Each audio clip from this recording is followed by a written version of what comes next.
ഹരേ കൃഷ്ണ. ഗുരുവായൂർ ക്ഷേത്രത്തിലെ ഗോപുരവും ദീപാലങ്കൃതമായ ശ്രീകോവിലും കടന്ന് ആ ശ്രീലകത്തേക്ക് നോക്കുമ്പോൾ ഇന്ന് ഉച്ചപൂജയുടെ അതിമനോഹരമായ ദൃശ്യമാണ് നമുക്ക് കാണാൻ കഴിഞ്ഞത്. ഒടുങ്ങാത്ത ജന്മപാപങ്ങൾ തീർക്കാൻ കലിയുഗ വൈകുണ്ഠനാഥൻ്റെ തിരുനടയിലെത്തുന്ന ഭക്തലക്ഷങ്ങൾക്ക് ആനന്ദമേകി ഇന്നത്തെ ഉച്ചപൂജ പൊന്നു ഗുരുവായൂരപ്പൻ അതീവ സുന്ദരനായ ഒരു ഉണ്ണിക്കുട്ടനായിട്ടാണ് ഭക്തർക്ക് ദർശനം നൽകിയത്.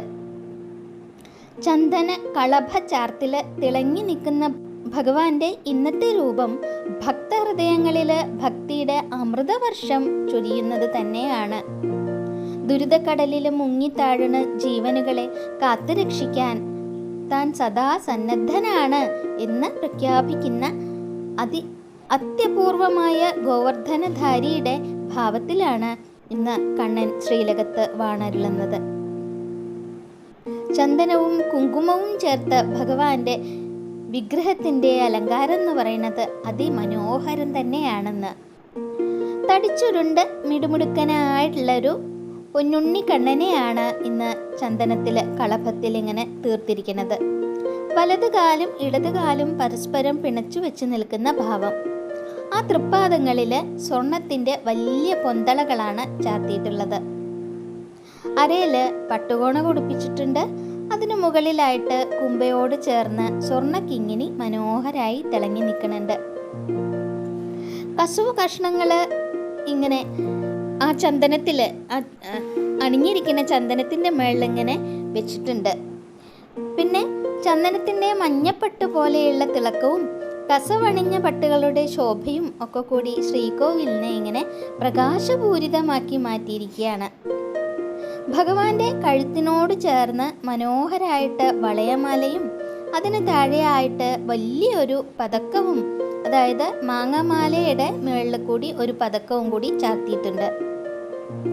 തടിച്ചുരുണ്ട കൈകളിൽ തോൾവളകളും കൈവളകളും ശോഭിക്കുന്നുണ്ട്. തിരുനെറ്റിയിൽ സ്വർണ്ണഗോപി തിളങ്ങുന്നുണ്ട്. കാതുകളിൽ സൂര്യപ്രഭയേകുന്ന ചെവിപ്പൂക്കൾ ചാർത്തിയിരിക്കുന്നു. വിടർന്ന കണ്ണുകളുള്ള പൊന്നുണ്ണി കണ്ണനാണ് ഇന്ന്. ഏതൊരു ഭക്തന്റെയും മനം കവരുന്ന കാഴ്ച തന്നെയാണ് ഇത്. തിരുമുടിയിൽ ചൈതന്യം വിളിച്ചോതുന്ന പൊന്നിൻ കിരീടവും ഒക്കെ ഇങ്ങനെ നെയ്വിളക്കുകളുടെ പ്രഭയിൽ തിളങ്ങി നിൽക്കുകയാണ്. ഇനി ഭഗവാന്റെ കൈകളിൽ എന്താണെന്ന് നോക്കി നോക്കൂ.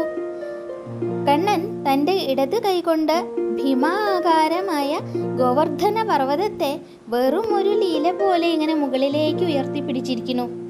എന്നാലോ വലത് കൈയിൽ കണ്ണൻ്റെ പ്രിയപ്പെട്ട ഓടക്കുഴൽ ചുണ്ടോട് ചേർത്ത് പിടിച്ച് വേണുഗാനം പൊഴിക്കണമുണ്ട്. ഇത്രയും വലിയ ഒരു പർവ്വതം താങ്ങി പിടിച്ച് നിൽക്കുമ്പോഴും ഭഗവാന്റെ മുഖത്ത് യാതൊരുവിധ ആയാസവും ഇല്ല. എന്താണെന്നറിയോ, എത്ര ലളിതമായിട്ടാണ് ഇത്രയും വലിയ ഒരു പർവ്വതത്തിനെ വിരലിൽ ഇങ്ങനെ ഉയർത്തിപ്പിടിച്ച് നിൽക്കുന്നത്. അതീവ ആനന്ദത്തോടെ അതിലളിതമായിട്ട് എല്ലാം സാധിക്കുന്ന പരമശക്തനായ ഭഗവാനാണ് ഉണ്ണിക്കണ്ണൻ. അത് നമുക്ക് തീർത്തും കാണിച്ചു തരുന്ന ഒരു അലങ്കാരം തന്നെയാണ് ഇത്.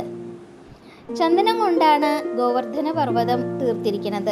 അതിനു മുകളിലായിട്ട് തുളസി ഇലകൾ ഇങ്ങനെ കാടുപോലെ, പച്ചപ്പ് നിറഞ്ഞ കാടുപോലെ ഇങ്ങനെ അണിയിച്ചു വെച്ചിരിക്കുന്നു. അപ്പോൾ അത് കാണുമ്പോൾ ചന്ദനത്തിൻ്റെ ഒരു മല, അതിൻ്റെ മുകളിൽ തുളസിപ്പൂക്കൾ ഇങ്ങനെ ചെടികളെ പോലെ കാടുപോലെ ഉണ്ടാക്കി വെച്ചിരിക്കുക. അപ്പം മൊത്തം അതൊരു വലിയൊരു പർവ്വതം തന്നെയാണ് നമുക്ക് തോന്നുന്നത്.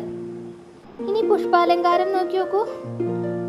നന്ദ്യാർവട്ടപ്പൂക്കൾ, തെച്ചി, തുളസി എന്നിവ കൊണ്ട് ഉണ്ടാക്കിയുള്ള തിരുമുടി മാലകളും ഉണ്ടമാലകളുമാണുള്ളത്.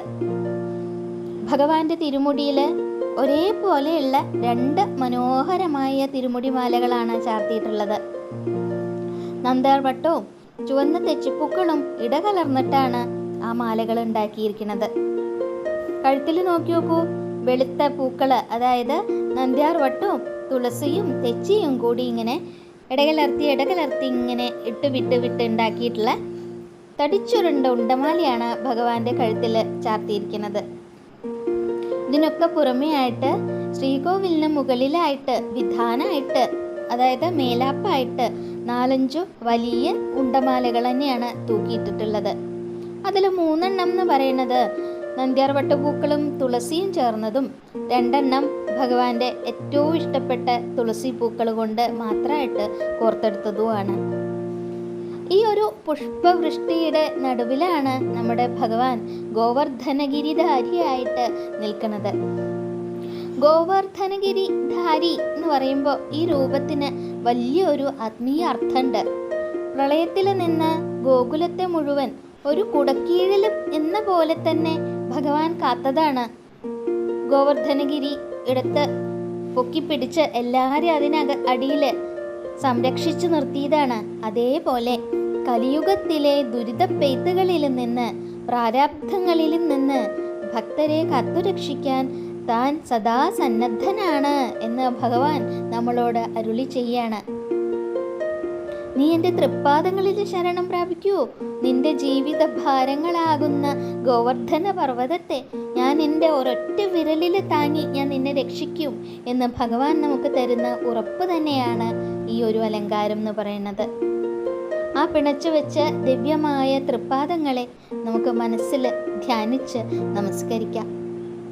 നമ്മുടെ ജീവിത വേനലിൽ അമൃതവർഷമായി പെയ്യുന്ന ഭഗവാന്റെ സന്നിധിയിൽ സർവവും സമർപ്പിച്ച് നമുക്ക് ഉറക്കെ നാമം ജപിക്കാം.